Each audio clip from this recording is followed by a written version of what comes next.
nawi sa gulong pagbuwag sa barikada ng mga magsasakang humingi ng tulong dahil sa epekto ng El Nino sa Kidapawan City, Cotabato. Dalawang magsasaka namatay habang siyam ang sugatan batay sa tala ng provincial government ng North Cotabato. Sugatan din ang 23 pulis at isa sa kanila ang kritikal.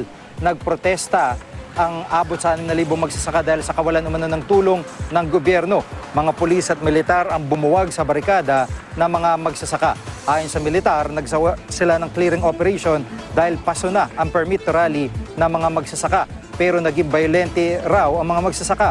Sa press conference si Governor Lala Mendoza, sinabing nagpaputok pa ng baril ang mga pulis. Sadya raw kasing naging maras ang mga ralista at kinailangan nilang sagipin ang isa sa mga naiwang pulis. Isang statement naman ni Chief Superintendent Wilben Mayor, patuloy nilang iniimbestigahan ang insidente. Pero mayroon daw silang 2 membro na kritikal ngayon dahil sa tinamang sugat sa ulo. Git naman ang mga magsasaka, umalma sila sa dispersal dahil nakikipagnegosasyon pa sila sa lokal na pamahalaan. Ang iniling lang naman daw nila sa gobyerno, bigas na makakain habang sila'y hindi nakakapaghanap buhay.